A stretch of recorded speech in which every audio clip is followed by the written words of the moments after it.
Alright, in this video, let me walk you through unboxing and assembling the Z Grill. It's a 1050 2B Wi-Fi pellet grill. Yeah, I'm pretty stoked. I've been seeing these online a lot, so they sent one over. Let's go ahead and open this thing up. And this sucker is heavy.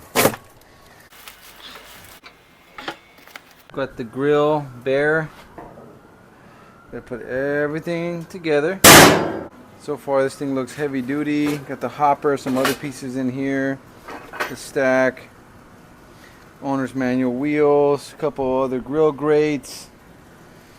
Can't forget about the pellets, Z Grill wood pellets, hickory. Alright, we're gonna start the assembly by putting on these 4 legs. They just go in with 2 screws. Pretty simple to do here. I'm using my little drill here, but you can also use the tool that it comes with, just a Phillips. So we got the legs in and the wheel, and now we're just gonna put the hopper together. This thing is pretty neat. It holds like 20 pounds of pellets. Now this assembly goes slotted in right here, and then it just gets bolted in with a few bolts. I think it's like 3 or 4 bolts, and then we have this connector. Make sure you connect this before you continue. So it's just one connector, pretty easy. Here's a handle on the side of the hopper to like move the grill around or whatever. Here is the smokestack, pretty easy. It comes with the gasket and 4 bolts. Pretty self-explanatory. Here is the top lid on the smokestack. So I'm just gonna close it down all the way. It screws in. Here's the handle. It's really just 1 bolt for each side, and it has like a little handle holder. Goes on real easy. Honestly, this thing I put together under an hour, so it's not bad. I am handy, but still anyone can do this. So right here I'm just gonna go ahead and put some screws for the grease pan little sheet metal, and then this other piece for the auger box where the pellets get fit through. And here's the grease drip pan. It only goes in one way. Now we're going to start putting it in our grates. What I do like about this pellet grill right off the bat is that I'm seeing that there's 3 layers. I can put a ton of meat. I mean, I'm starting a catering business, so the more meat I can stack in here, the better. You know, it just saves me time, saves me money, all that good stuff.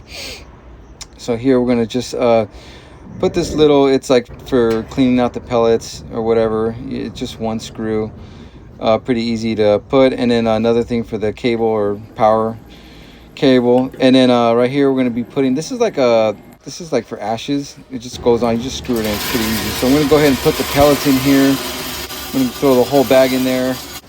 And yeah, I cooked over the weekend, and dude, barely made a dent in those pellets. So pretty happy that it's pretty efficient. You know, it runs efficiently. I do like that about it. And yeah, we're gonna get this thing started. I'm gonna season it, so I'm gonna start it up at 500, then I'll bring it down to about 275. I'm gonna let it run for about 30 minutes.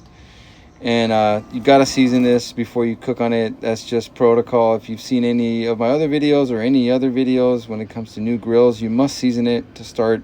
So I like the simplicity of this controller. Real simple. Smoke at 160, and then 500 is the max.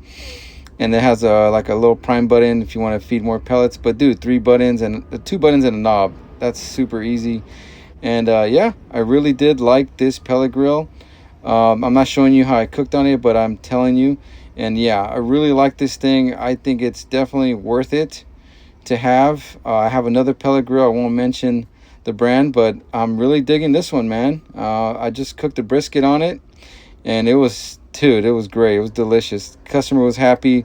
So here it is. I'm happy. This is going to be a staple for my backyard. Here I'm just showing you some of the grates and how much space there is in here. It's just crazy to me, man. But yeah, if you guys like this video, go ahead and like and subscribe.